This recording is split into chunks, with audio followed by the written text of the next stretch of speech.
Good evening my students. देखो आज के আমরা নতুন একটা গল্প পড়ব বিদূষক, রবীন্দ্রনাথ ঠাকুরের লেখা। বিদূষক মানে হচ্ছে যারা মানুষকে হাসায়, মানুষের মন ভালো রাখে, তাদেরকে বলা হয় বিদূষক। যেমন আমরা গোপাল ভাঁড়ের নাম শুনেছি, গোপাল ভাঁড়ও ঠিক এই রকমই একজন মানুষ ছিলেন, যিনি কি করতেন না সবার মন ভালো করে দিতেন, বিশেষ করে যার রাজসভায় থাকতেন সেই রাজাকে। এই বিদূষকও হচ্ছে এমন একজন মানুষ যে ওই রাজ দরবারে ছিল এবং যার মেন কাজ ছিল কি ওই রাজসভার লোকেদের মনোরঞ্জন করা, সবাইকে হাসানো, সবার মন ভালো রাখা। ঠিক আছে, তো সেই একটা গল্প আজকে আমরা পড়ব। চলো শুরু করি। কাঞ্চির রাজা কর্ণাট জয় করতে গেলেন। তাহলে এখানে দুই রাজার কথা হচ্ছে, কাঞ্চি এবং কর্ণাট। তিনি হলেন জয়ী। তাহলে কে জয়ী হলেন? কাঞ্চির রাজা। ঠিক আছে, চন্দনে, হাতির দাঁতে আর সোনা মানিকে, সোনা মানিক বলতে গোল্ড আর মানিক বলতে বোঝাচ্ছে ডায়মন্ড। ঠিক আছে, হাতি বোঝাই হলো। দেশে ফেরবার পথে বলেশ্বরীর মন্দির বলির রক্তে ভাসিয়ে দিয়ে রাজা পূজা দিলেন। আমরা দেখবে এটা আমাদের আছে, আমাদের ধর্মে, হিন্দু ধর্মে আছে। কীরকম বলো তো, যদি কখনো কোনো মনস্কামনা পূর্ণ হয় কি হয়, পাঁঠা বলি দেওয়া হয়।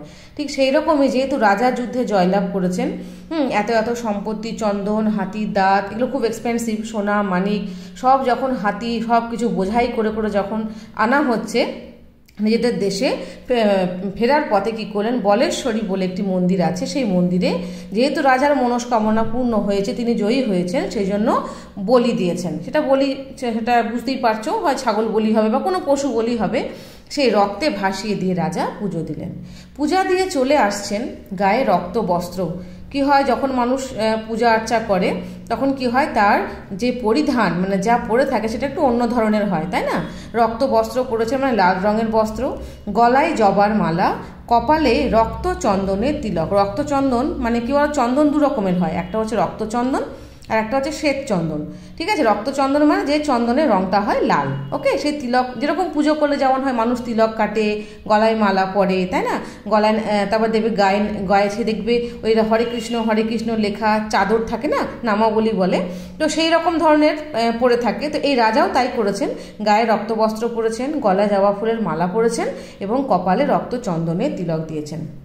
এবং পুজো দেওয়ার সময় তার সঙ্গে কেবল মন্ত্রী আর বিদূষক। তাহলে এই বিদূষক হচ্ছে এই মানুষটি যার নিয়ে আজকে আমরা গল্পটা পড়ব। এক জায়গায় দেখলেন পথের ধারে আমবাগানে ছেলেরা খেলা করছে। রাজা তার দুই সঙ্গীকে বললেন, দেখে আসি ওরা কি খেলছে। ছেলেরা দুই সারি পুতুল সাজিয়ে যুদ্ধ খেলছে। বাচ্চা তো, ওরা যা দেখে সেটাকে ওরা নিজেদের জীবনে সেটাকে নিয়ে ওরা খেলা করে। ঠিক আছে, ওরা দেখছে একদিন ধরে যুদ্ধ চলছে কাঞ্চির সঙ্গে কর্ণাটের, তো সেই জন্য কর্ণাটেরই তো ছেলেমেয়েরা ওখানে আছে, তো সেই জন্য ওই সে ছেলেপুরোটা কী করছে, এরকম পুতুল সাজিয়েছে সারি সারি। এরা হচ্ছে একদল, এরা হচ্ছে একদল। কেউ বলছে একদল হচ্ছে কাঞ্চি আর একদল হচ্ছে কর্ণাট। কীরকম খেলছে ওরা? যুদ্ধ খেলছে। রাজা জিজ্ঞাসা করলেন, কার সঙ্গে কার যুদ্ধ? তারা বললে, কর্ণাটের সঙ্গে কাঞ্চির। একদমই তাই, কারণ ওরা তাই দেখছে যে ওদের রাজ্যের সঙ্গে অন্য রাজ্যের যুদ্ধ হচ্ছে, সেই জন্য ওরা তাই বলেছে যে কর্ণাটের সঙ্গে কাঞ্চির। রাজা জিজ্ঞাসা করলেন, কার জিত কার হার? রাজা সে তো এইমাত্র জয়লাভ করেছে, পুজো দিয়েছে, সেই জন্য জিজ্ঞাসা করছে বাচ্চাদেরকে কার জিত কার হার। শিশু বাচ্চা, তারা তো কিছু বোঝে না, কি হার কি জিত, ওরা সব কিছুর ঊর্ধ্বে শিশুরা, তাই না? কিন্তু ছেলেরা বুক ফুলিয়ে বললে, কি বললে দেখো, কর্ণাটের জিত কাঞ্চির হার। যেহেতু শিশুরা ওই দেশেরই ছেলেপুলে, মানে ওই রাজার মানে রাজ্যেই থাকে, তো সেই জন্য এটাই স্বাভাবিক ওদের কাছে বলা যে কর্ণাট জয়লাভ করেছে আর কাঞ্চি হেরে গেছে। আসলে কাঞ্চি রাজা কিন্তু জয়লাভ করেছে আর কর্ণাট হেরে গেছে, কিন্তু শিশু ওরা যেহেতু ওইখানে ছোটবেলা থেকে মানুষ, তাই ওরা কি বলেছে, বাচ্চা তো, ওরা বলছে উল্টোটা বলেছে, কর্ণাটের জিত কাঞ্চির হার। মন্ত্রীর মুখ গম্ভীর হলো। মন্ত্রী কিন্তু এটা মোটেও ভালো চোখে দেখলো না। রাজার চক্ষু রক্তবর্ণ। আরে বাপরে, রাজা প্রচণ্ড রেগে গেছে, তাই না? যে আমি এত কষ্ট করে যুদ্ধ করলাম, জয়লাভ করলাম, আর বাচ্চারা আমার সামনে বলে কিনা যে ওদের রাজা জিতেছে। এইটা কিন্তু সহ্য করতে পারলেন না। রাজা কি করলেন, চোখ একদম রক্তবর্ণ, মানে রেগে একদম চোখ লাল হয়ে গেল। কিন্তু দেখো বিদূষক, তার তো কাজই হচ্ছে হাসা, তাই না? সে এত হিংসা মারামারি এসবের মধ্যে থাকতে চায় না। তাই সে কি করলো, সে বাচ্চাদের, সত্যি তো শিশু সুলভ মন, তাদের যা মনে হয়েছে সেটাই বলেছে, সেই জন্য খেলা করছে, তো ওরা তো খেলা। তো বিদূষক সেইটা আসল মানে কি বলবো, এই যে পরিস্থিতি বিদূষক খুব ভালো বুঝতে পেরেছেন, সেই জন্য বিদূষক কী করেছে, হা হা করে হেসে উঠল। ছেলেরা খেলছে কি সুন্দর। রাজা যখন তার সৈন্য নিয়ে ফিরে এলেন তখনও ছেলেরা খেলছে। রাজা হুকুম করলেন, এক একটা ছেলেকে গাছের সঙ্গে বাঁধো আর লাগাও বেত। এই হচ্ছে রাজা। যে রাজা কত নিষ্ঠুর দেখো। সেই ছোট্ট ছোট্ট শিশুরা যারা কিচ্ছু বোঝে না, কি যুদ্ধ তাও বোঝে না, কি হার কি জিত সেই বোঝে না, অথচ রাজা কি করলেন, তিনি কি করলেন, হুকুম দিলেন কি সেই বাচ্চাগুলো যেহেতু বলেছে যে তিনি হেরে গেছেন, সেই জন্য ওই খেলাটাও উনি বুঝতে পারছেন না যে বাচ্চারা খেলছে, উনি কি বললেন যে মারো, সবাইকে বেত মারো। গ্রাম থেকে তাদের বাপ মা ছুটে এলো, বললে ওরা অবোধ, সত্যি তো শিশুরা অবোধ, ওরা কিছু বোঝে না, ওরা খেলা করছিল, ওদের মাপ করো। একদম ঠিক কথায় রাজা সেনাপতিকে ডেকে বললেন, এই গ্রামকে শিক্ষা দেবে, কাঞ্চির রাজাকে কোনোদিন যেন ভুলতে না পারে। এই বলে শিবিরে চলে গেলেন। তার মানে কাঞ্চির রাজা কত নিষ্ঠুর। উনি কি বললেন যে এই গ্রামকে শিক্ষা দিতে হবে। শিক্ষা দেওয়া মানেই বুঝতেই পারছো তাদেরকে মেরে ফেলতে হবে, তাই না, যাতে ওরা কোনোদিনই এই রাজাকে ভুলতে না পারে। সন্ধেবেলা সেনাপতি রাজার সম্মুখে এসে দাঁড়ালো।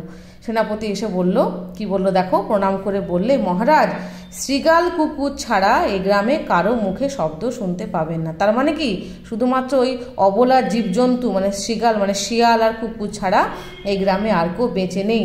বেঁচে নেই তাহলে আর শব্দ শুনবে কি করে, তাই না, সবাইকেই মেরে ফেলেছে দেখো। মন্ত্রী বললেন, মহারাজের মান রক্ষা হলো।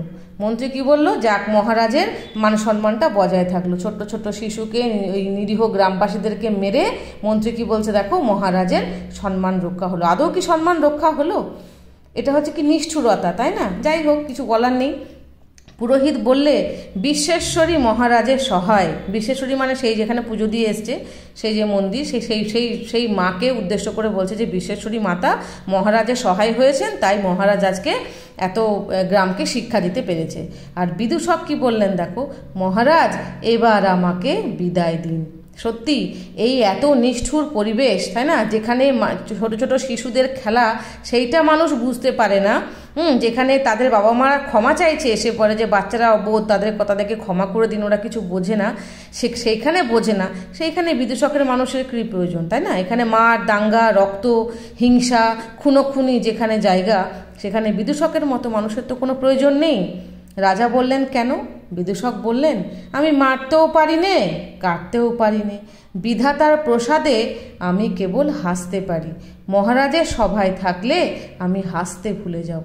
একদম ঠিক কথা। এই এত নিষ্ঠুরতার মাঝে কোনো ভালো মানুষ, যার মন বড় উদার মানসিকতা যার, তাই না, যে সবাইকে হাসাতে চায়, সে যদি নিজে কাঁদে, এই যে গল্পটা পড়লাম, সত্যি বলো চোখে জল চলে আসছে না আমাদের, তাহলে সেই এত দুঃখের মাঝে সবাই বলছে এটা খুব ভালো হলো, তাই না। বিদূষক কী করে বলতে পারে বলো ভালো হলো? কারণ বিদূষক কি, বিদূষক হচ্ছে খুব হার্ট টাচিং পারসন, তাই না। মানুষ তাকেই হাসাতে পারে, তাই না, যখন সে নিজে হাসতে পারে, নিজে ভালো থাকতে পারে। তাহলে বিদূষক যদি নিজেই হাসতে ভুলে যায় এত এত খারাপ জিনিস দেখে, এত হিংসা মারামারি খুনোখুনি দেখে, তাহলে সে কেন এখানে থাকবে? তাই সে বলল, সুন্দর বলল, লাইনটি বড় সুন্দর, আমি মারতেও পারি নে, কাটতেও পারি নে, বিধাতার প্রসাদে, প্রসাদে মানে অনুগ্রহতে, মানে বিধাতার আশীর্বাদে আমি শুধু কেবল হাসতে পারি, তাই মহারাজের সবাই থাকলে আমি হাসতে ভুলে যাব। এই মারামারি খুনোখুনির বিদূষকের পছন্দ নয়। সে প্রকৃত মানুষ, সে কি চায় সবাই আনন্দে থাকুক, তাহলে ও আনন্দে থাকবে, আর ও যদি আনন্দে থাকে তো সবাইকেও হাসাতে পারবে। সেই জন্য তার বিদায় নেওয়ার সময় চলে এসেছে, তাই সে মহারাজের কাছে বিদায় চাইছে। ঠিক আছে, এই হলো গল্প, আমাদের বিশ্বকবি রবীন্দ্রনাথ ঠাকুরের লেখা দুর্দান্ত একটা গল্প, বিদূষক। ঠিক আছে, তাহলে এই হলো আজকে আমি পড়ে দিলাম বিদূষক গল্পটা। তোমরা এই ভিডিওটা দেখে আমাকে জানিও তোমাদের কেমন লাগলো। ঠিক আছে, বাই বাই।